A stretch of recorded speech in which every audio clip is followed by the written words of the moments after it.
Hey guys, what's up? RedMat80 here, and today I have for you guys the Week 4 weekly recap for PICA Season 3. This week we had a very mixed bag week. We had some matches that were very close, down to the wire. Some matches that were pretty straightforward, and kind of middling. And then we had some matches that were complete blowouts, whether that was because of lack of prep, bad plays, or just plain old hacks deciding who to win. Well, with that being said, let's get on with our first match for this week. So for our first match, we have the Philly Shuckles facing off against the Transylvania Trevenants, and Bob of the Philly Shuckles ended up taking a 3-0 victory. Bob kind of just held all the momentum for this match. Well, not all. In the beginning, it was kind of back and forth, with Trevenant hitting Zoroark for big damage with a Choice Bandit Phantom Force, and then a little bit of a stalemate between Breloom and Thunderstarian, as Thunderstarian was kept on setting up subs against Breloom and shooting King Power Ices. However, Breloom's Toxic Heal and Protect Stalling was just enough to where Breloom was able to break subs with 2 Drain Punches and still be able to stay in for a little while. Eventually, though, Breloom had to switch out, and Alomomola came in to basically just get sacked. Alomomola wasn't carrying a Conberry, so it couldn't lift any of the Electric-type moves that Thunderstarian could throw at it, so the big fish just got fried. Afterwards, Mega Charizard scared out Thunderstarian, and Suicune scared out Mega Charizard respectively. So Breloom came in to try and take on the Suicune. However, Breloom was killed outright just by an Ice Beam. Breloom was at like 60%, but Ice Beam just killed it from there. Afterwards, Trevenant scared out Suicune, but Trevenant decided to go for Trick to try and trick Suicune a Choice Band. Instead, he ended up tricking Nidoqueen a Choice Band, which honestly was kind of hindrance since it was a special Nidoqueen. However, instead of getting like a Life Orb or something, Trevenant was actually given a Black Sludge, which means it was just kind of whittling itself away at that point. And after a couple Sludge Waves, it fell. Afterwards, Azelf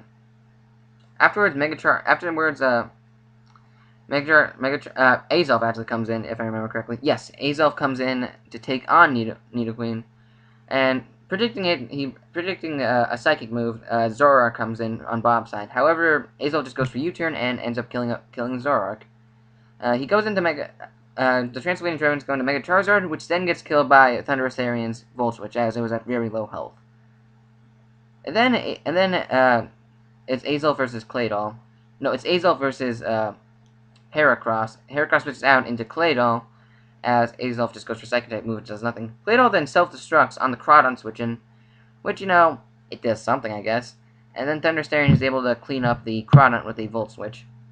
And then it's just Azelf versus the world at this point. Azelf does take out the Nidoqueen, though, with a Zen Headbutt. And even flinch crits the Suicune. However, Suicune doesn't get flinched the second time and kills off Azelf with a Scald, thus ending the game in a 3-0 victory. Yeah, Bob just kind of held most of the momentum for that game. Not like the Transylvania Trojans didn't try to claw it back, but Bob just kind of out prepped them. I think like the team he brought just was kind of too much for the Trevenants to handle, especially considering that they had mons that kind of didn't really do much, like Crawdon and Alomomola. Hopefully the Trevenants can bounce back next week, but who can say? As for Bob, he's been going on a pretty big tear, going 4-0 so far. Some may say he hasn't had the best opponents, but he's been doing pretty well for himself. He's been doing pretty well for himself, and even the opponents, though most of his opponents do have losing records, that's not to say they aren't good battlers. Aren't good battlers. You should never underestimate someone just because of their record. But as for Bob, his team he drafted, while unconventional, is definitely his playstyle, and he's been using it very well. But next week will be his challenge, as he's facing the Richmond Rayquazas, which have been making a comeback after their loss in Week 1, but we'll see about that during Week 5. Let's move on now to the second battle of the week. So next up, we have the Detroit Magnetons facing off against the Berkhamsted Bastiodon. And this ended up being a 2-0 victory for the Berkhamsted Bastiodon.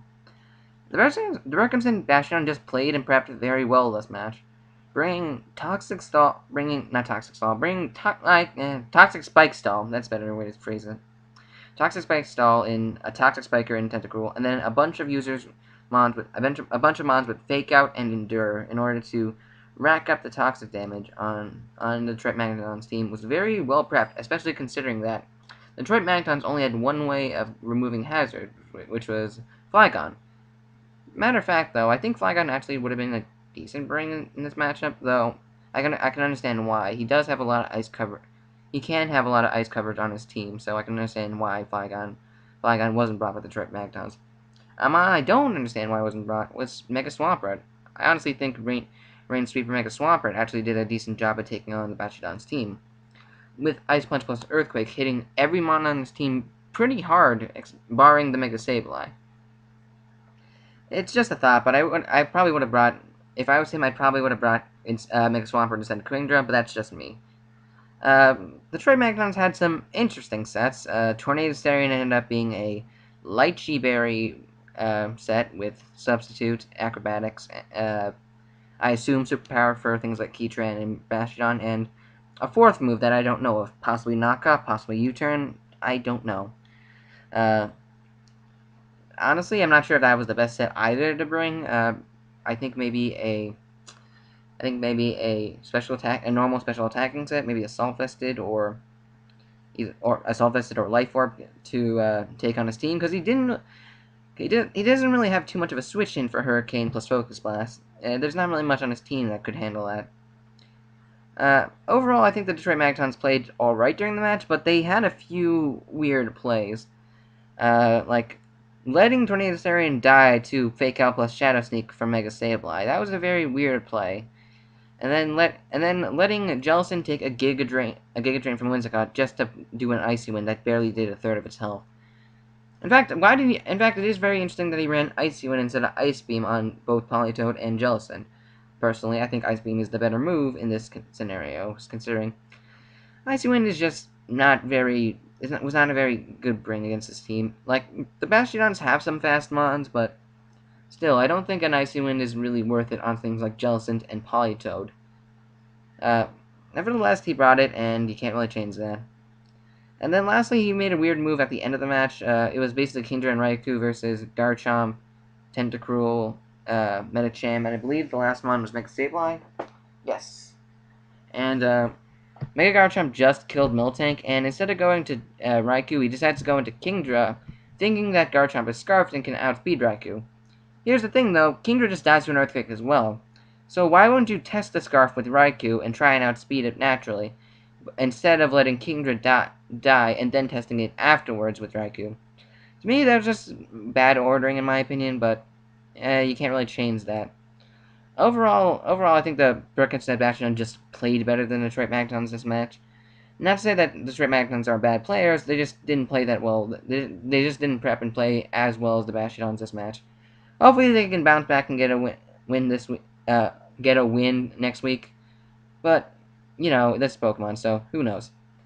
Moving on, we have a very interesting match coming up. It's 2 0-3 teams facing off against each other. So, yeah, a very interesting match we have right here. The DMR Channelers versus the LA Slowkings. 0-3 versus 0-3. And it ended up being a 5-0 victory, surprisingly enough, for the DMR Absols. I was predicting it to be close, and it wasn't. Basically, after the Weavile gets taken out by... after the Weavile stays in on a Doublade to just get a knockoff off, and it gets hit by both a Gyro Ball and then a Shadow Sneak to kill it off, because Weavile was stashed, he then goes into Shuckle and proceeds to let the Doublade sub up, get the +6, while Shuckle tries to Shell Smash, and he proceeds to allow this, and Doublade proceeds to kill 4 more Mons.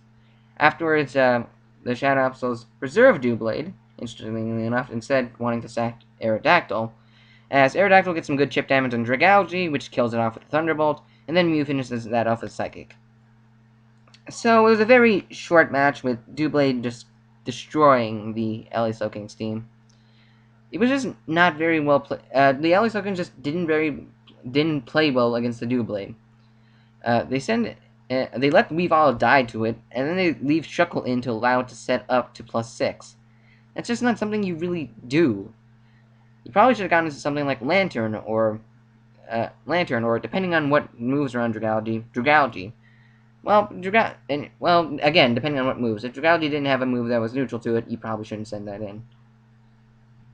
Lantern is definitely the best switch for Doublade, as it quad resists Steel, and a Shadow Sneak will do nothing to it, and Lantern normally naturally breaks Doublade subs. So then you wouldn't get set up upon by a Doublade. But Doublade ended up just destroying the LA Slowkings.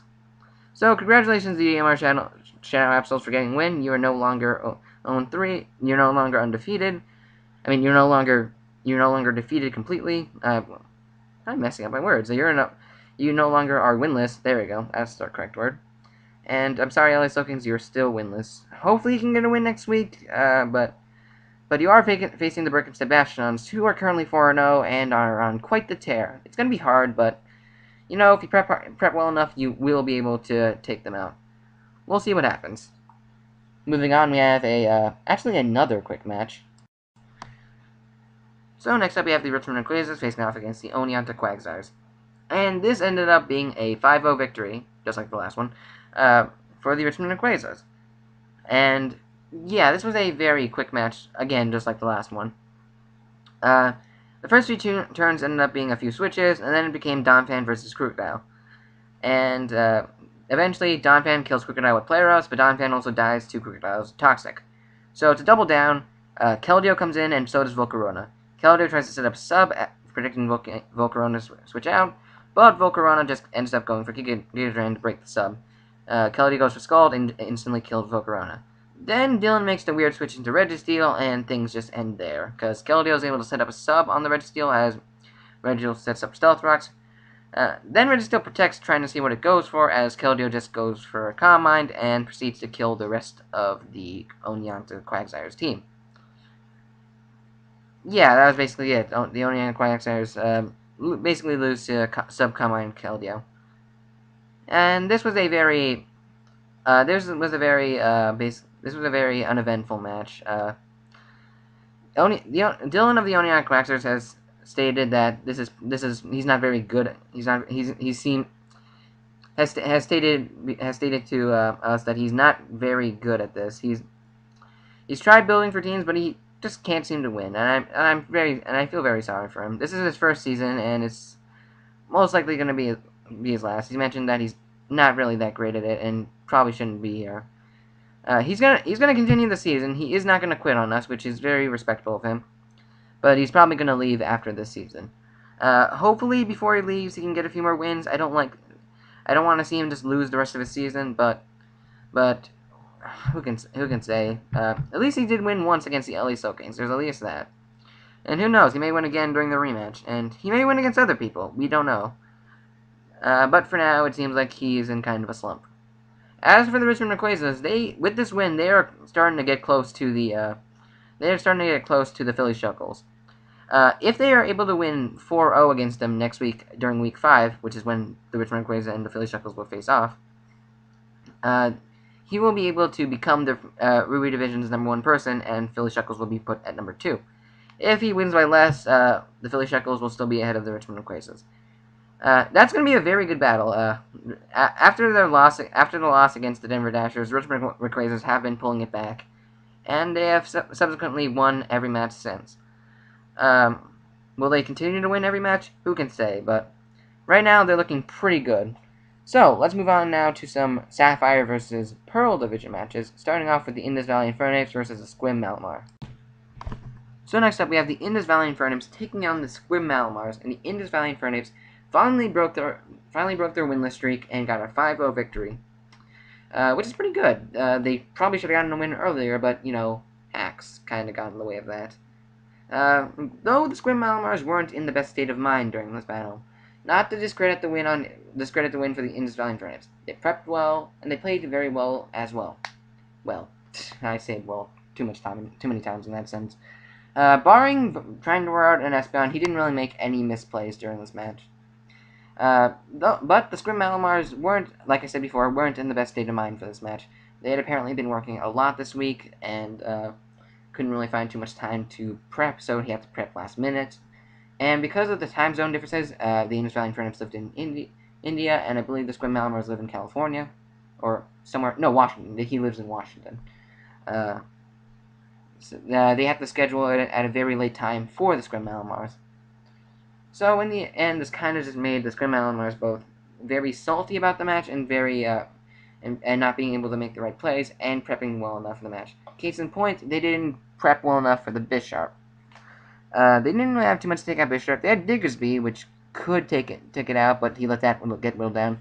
And they had Mega Aggron, which should have been able to take the hits, but Bisharp did have low kick for the Mega Aggron, and instead of trying to take it out with a coverage move, he just went for rocks. He just decided to set up rocks.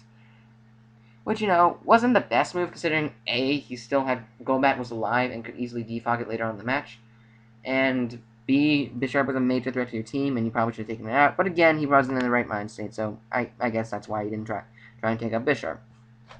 But yeah, the reason Bisharp was so important was because it walled Espeon, and Espeon can actually do a decent number to his team, especially the Mega Venusaur, which was important in order to wall Ludicolo, which also could have done some decent work to his team if the Mega Venusaur was taken down. The only other mon on the Squim Malamars team that could take down the Mega Venusaur was Noivern, but that got handily walled by Vaporeon.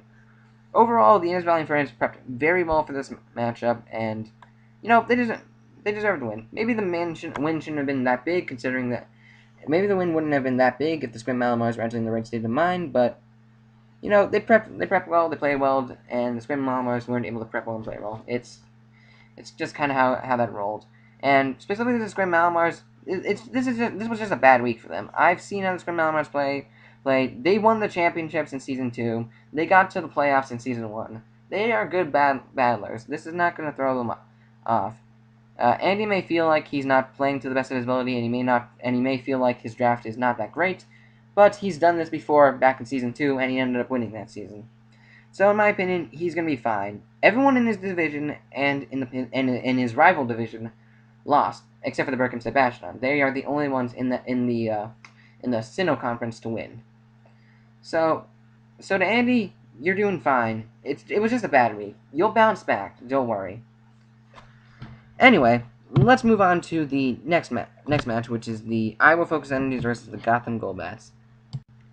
So next up, we have the Iowa Focus Energies facing off against the Gotham Golbats, and this match ended up in a 2-0 victory for the Iowa Focus Energies.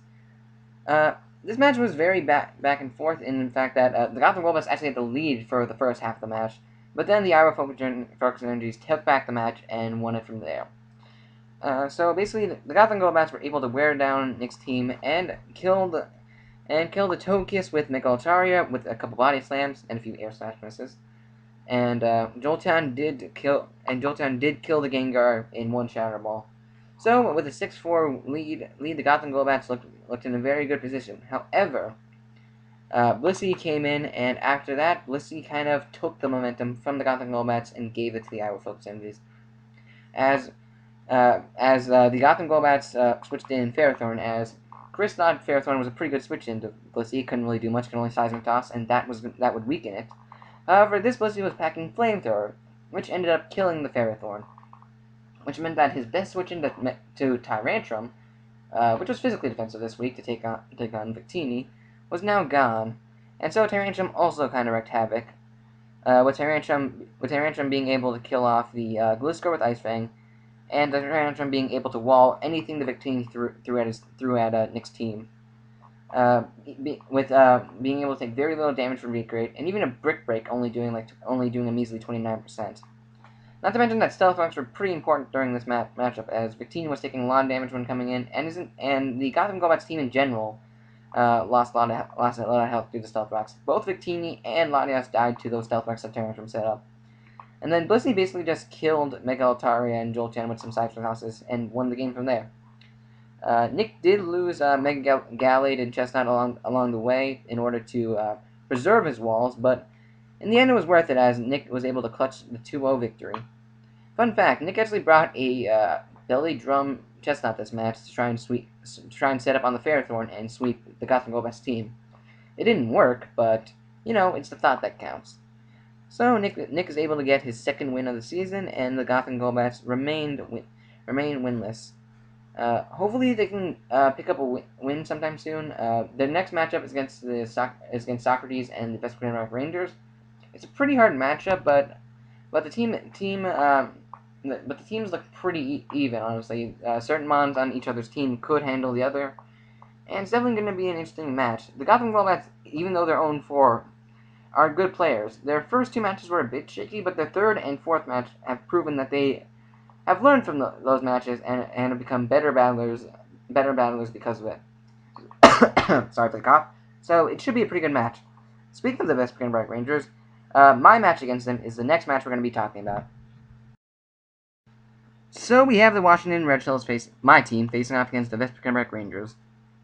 Two 3-0 teams facing off against each other. And it was definitely a pretty good match, I have to say so myself. The Vesperkenbrock Rangers did make a few weird plays, but in the end, it was still a pretty good match. I ended up taking the win 2-0, which is pretty cool. The Vesperkenbrock Rangers are one of the toughest teams in this league, so it's nice to pick up a win from them. So the main hero of this game was actually Greninja. Greninja, my new acquisition from the trade window. Greninja had a very good matchup against his team. Water in general has a pretty good matchup against his team, and especially Water Dark, considering that his switch into a Water type move would normally be Slowking, but that kind of gets stopped. And since Greninja gets a lot of good coverage moves, I'm able to handle the other switch-in he has to a Water-type move in Hydreigon with something like an Ice Punch. So in the end, Greninja was definitely a good bring, but in the end, he just kind of brought a team I didn't expect that kind of didn't do as well as he would think. He brought a very bulky team, which was pretty weird. I thought he would have brought a lot of setup sweepers to try and beat my bulk that I normally bring, but in the end, he just brought more bulk. And in the end, I kind of was able to just chip away and eventually defeat his team.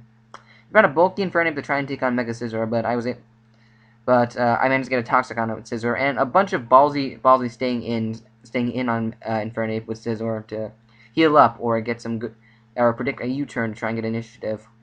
Definitely helped in quelling the Infernape. Bronzong and Crobat ended up being very tough problems in the end game, as I had to. As Crobat kept on roosting on my Regirock, trying to PP stall me, and then Bronzong was able to wall most of my team, besides Greninja, who was at very low health at that point.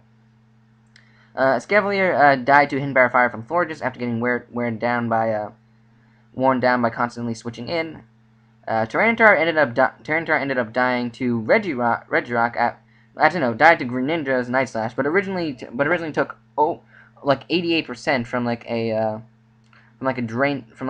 crit drain punch from a Regirock, which he ended up going for Super Power against my Regirock, trying to protect my Stealth Rocks, which was, a pretty good prediction, but I wasn't going to let Mega Tyranitar set up if it ended up being Mega Tyranitar, which it didn't for some weirdly enough. He ended up bringing Lumberry, interestingly enough. And Hydreigon ended up dying to rocks after taking huge damage from Electrosis' Dragon Pulse. As for my side, Greninja and Regirock were the ones that ended up living, while Florges died to 2 Fire Punches from Infernape after sustaining some damage. Latias died in a matchup against Bronzong, since the move I brought didn't have anything to hit either Bronzong or Hydreigon, which was, pretty weird for me, but I didn't bring it. Mega Scizor ended up dying to Crobat after he used Heat Wave. He ended up bringing a special Crobat, which is just pretty cool. But yeah, I ended up sacking off Mega Scizor to a Heat Wave. Because, at that point in the game, it was only Crobat and Bronzong left. I didn't really need Mega Scizor. And then Electros died to Dracometer from Hydreigon after doing some huge damage to it with Dragon Pulse on the switch-in. But yeah, this was definitely a very bulky matchup between the two of us, but in the end, the few offensive mons I brought, as well as a lot of the coverage moves I brought, ended up taking out the Vesperkenbrock Rangers. Still a very good match. A few misplays on his part, but in the end, still one of my favorite matches for this week, especially considering I toppled the #1 person in the league. I'm not #1 yet. I'm not #1 currently. That's currently the tie between the Berkhamsted Bastiodon and the Philly Shuckles, but who knows? Maybe next week I'll be #1. We'll see. So afterwards, we have the final match of the week, and it was definitely a very interesting match for the week. It's the Denver Dashers facing off against the Shamrock Snovers. So the last match we have this week is the Denver Dashers facing off against the Shamrock Snovers. And this had a very interesting ending, to say the least. It ended up being a 6-0 in the Denver Dashers' favor, but it definitely should not have been. While they did get an early kill with Magneton, killing off Skarmory with his Magnet-Pull ability, the Denver Dashers ended up winning mostly because of Porygon Z putting his back into it and getting a crit on the Porygon 2, which would have lived the hit. Porygon Z's Tri-Attack would have left it around like 20-something%, even though it was nasty potted up. And while it was good prep to have a Lumberry on it, on Porygon Z, if he had already been Thunder Wave once, so if Porygon 2 was able to Thunder Wave him again, the sweep would have been over then and there. And then it could have been revenged by something like Darmanitan. Unfortunately, though, Porygon Z gets the crit and kills off Porygon 2. And yeah, that's all she wrote. Porygon Z ends up sweeping the rest of his team, and that's the game. Couple interesting side notes. For some reason, the Denver Dasher, Patrick and the Denver Dashers really wanted to paralyze Celebi, even with Cresselia, even though Celebi gets natural cure. I'm not sure why, but every time it was Cresselia versus Celebi, Cresselia at least went for Thunder Wave once. But yeah, the match ended up just being the Porygon Z show after the crit, and yeah, the Shamrock Snovers definitely weren't happy about that crit, though they did get over it. That's just how Pokemon goes. Sometimes the Pokemon rolls the dice and someone just wins because of luck. That's how it happens. Anyway, let's move on now to the standings. So the standings are with the Philly Shuckles still on the top of the Ruby Division, 4-0 with a +13 differential, currently leading the league alongside the Berkhamsted Bastiodon. Followed closely behind by the Richmond Quagsires, 3-1 with a +7 differential, only 6 differential behind, which, considering that they're playing each other next week, isn't actually that much. The Detroit Magnetons are in third place right now, 1-3, -4, followed by the DMR Channelers, who finally got a win and are not too actually far behind the Detroit Magnetons, who are 1-3, -7. The Sapphire Division is currently led by me still, who's 4-0 +12. The Denver Dashers are following behind me after that huge win against the Shamrock Snovers. They are 3-1 +6. The Iowa Focus Energy are currently 2-2 +0. They are currently the definition of going 500. And finally, the Indus Valley Infernape finally get their first win and get back most of their differential points from that, and are now 1-3, -1. Moving on to the Diamond Division, the Berkhamsted Bastiodon are currently 4-0 +13, along with the Philly Shuckles are the number 1 person in the league. The Transylvania Trevenants are fall behind with a 1-3 record and a -9 differential. They got some catching up to do if they want to beat the Berkhamsted Bastiodon and get the first place spot, though they could always just try and get a wild card from the Sequim Malamars and the Shamrock Snovers. Next is the Oneonta Quagsires, who are also 1-3, but with a -14 differential. This is the lowest differential currently in the league. Yeesh. Afterwards, we have the LA Slowkings, who are 0-4 with a -12 differential, the second lowest differential in the league. But that's kind of to be expected from an 0-4 team. Hopefully, the LA Slowkings can get a win, but who knows. Next up are the Vespertine Rangers, who are 3-1 with a +11 differential. Even after losing one match, they still have one of the highest differentials in the league, and, you know, they're the Vespertine Rangers. They're going to bounce back sooner or later. It just depends on how well the opponent preps and how much hacks they end up getting. That latter one kind of matters more than the prep. Afterwards, we have the Sequim Malamars, who are currently 2-2, -1. Still holding on to that wildcard spot currently. It's only week 4, so there's out of 10, so there's still a chance he can lose it, but as long as he starts getting wins again, he won't lose it. Afterwards, we have the Shamrock Snovers, also suffering a big loss this week, and are 2-2, -3. They also still have the wildcard spot, and hopefully they can bounce back and get some more wins and secure it. Maybe they will, maybe they won't. Who knows? Actually, wait, the Sequim Malamars and the Shamrock Snovers are facing off, so one of them is going 2-3, and the other one's going 3-2. Let's see. We'll see who it is next week. And finally, we have the Gotham Golbats, who are currently 0-4 with a -11 differential. Hopefully, they can get a win sooner or later. It's getting to the point where they should hopefully start getting some more wins, or else they may never make it to the playoffs. But, you know, the Gotham Golbats have been improving, and I do expect them to get a win sometime in the future. So, with the standings out of the way, let's move on now to the MVP race. So, the MVP race has kind of shaken up a bit. Latias is still at the top, getting another kill and another death this week against Socrates and the Veterinary Rangers. So now they're currently 8-2 with a +6 differential, and, you know, they're still owned by me. But we have a new surprising second placer. It's Blissey, who is 7-1 with a +6 differential. They're owned by the Iowa Focus Energy, and Nick's been using Blissey really well this season, and somehow has been racking up a lot of kills with it. It's very surprising, at least for this far. Not especially this far into the season, since it's only been 4 weeks. Keldeo is tied with Blissey. The only reason it's third is because of name ordering.